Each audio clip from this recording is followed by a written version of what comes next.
రాజకీయాల్లో రాకుండానే మాట తప్పి రియల్ పొలిటీషియన్ అనిపిస్తున్నాడు Bigg Boss winner Pallavi Prashanth. మాటికి ముందు జై జవాన్ జై కిసాన్ అనే పల్లవి ప్రశాంత్ ఆ రైతు కుటుంబాల మద్దతుతోనే బిగ్ బాస్ విన్నర్ అయ్యాడు. అయితే బిగ్ బాస్ కి ముందు ఓ లెక్క, బిగ్ బాస్ తర్వాత మరో లెక్క అన్నట్టుగా పల్లవి ప్రశాంత్ వ్యవహార శైలి మారింది. పల్లవి ప్రశాంత్ అనే నేను ఈ జన్మ ఎత్తిందే రైతుల కోసం, ఈ నేల తల్లి సాక్షిగా, ఈ పంట భూమి సాక్షిగా చెప్తున్నా. నాకు వచ్చిన Bigg Boss winning prize money మొత్తం 35 లక్షలు రైతులకే పంచుతా.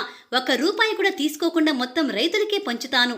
ఎవరికి ఎంత ఇచ్చానో కూడా ప్రతి రూపాయికి లెక్క చెప్తూ వీడియోలు పెడతాను. నేను బిగ్ బాస్కి వెళ్ళింది నా కోసం కాదు, నా రైతుల కోసం, రైతు కుటుంబాల కోసం.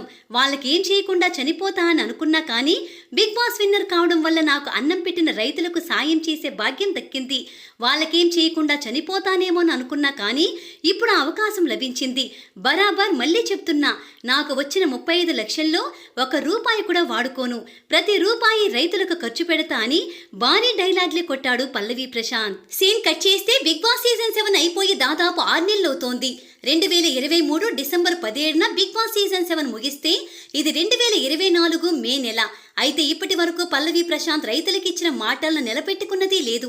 అయితే రీసెంట్ గా రైతులకు ఇస్తా అన్న డబ్బులు ఎప్పుడు ఇస్తావని సోషల్ మీడియా వేదికగా గట్టిగా నిలదీయడంతో ₹1,00,000 ఓ పేద కుటుంబానికి సాయం చేశాడు. అయితే పావలా కోడికి ₹1.5 మసాలా అన్నట్టుగా ఇచ్చింది లక్షే కానీ దానికి ₹1,00,00,000 ప్రచారం అన్నట్టుగా ఆ లక్షని తన బిగ్ బాస్ గురువు శివాజీతో ఇప్పించి బీభస్తమైన ప్రమోషన్స్ చేసుకున్నాడు. అంతే, మళ్ళీ మనోడు ఒక్క రైతుకు కూడా ₹1 సాయం చేసింది లేదు. అయితే ఆ లక్ష సాయం చేసేటప్పుడు కూడా శివాజీని తీసుకొచ్చి నోటుకొచ్చినట్లు మాట్లాడించాడు పల్లవి ప్రశాంత్. చేస్తా అన్న సాయం ఎప్పుడు చేస్తావని అడిగినందుకు దానికి సమాధానం చెప్పకుండా సేమ్ ఆ బిగ్ బాస్ హౌస్లో ఎలాగైతే ఈ గురు శిష్యులు అడ్డదిడ్డంగా మాట్లాడారో ప్రశ్నించిన వారిపై కూడా నోరు పారేసుకున్నారు. పల్లవి ప్రశాంత్ని ప్రశ్నిస్తున్నారు కానీ మాట ఇచ్చి తప్పిన ఎంపీని, ఎమ్మెల్యేని, లోకల్ నాయకుడిని అడగగలరా? ముందు వాళ్ళని అడిగి అప్పుడు పల్లవి ప్రశాంత్ని ప్రశ్నించండి.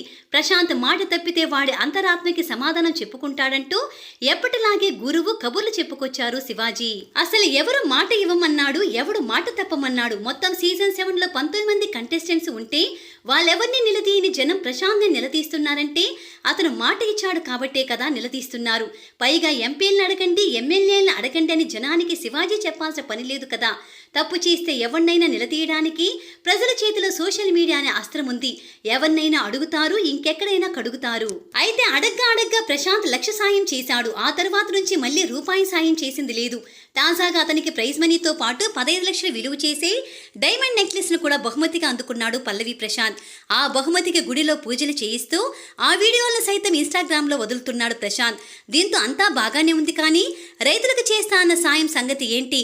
35 లక్షలు ఎప్పుడు పంచుతున్నావు నువ్వు? నీ గురువు శివాజీ అంటూ ఓ రేంజ్లో ఏకిపారేస్తున్నారు నెటిజన్స్.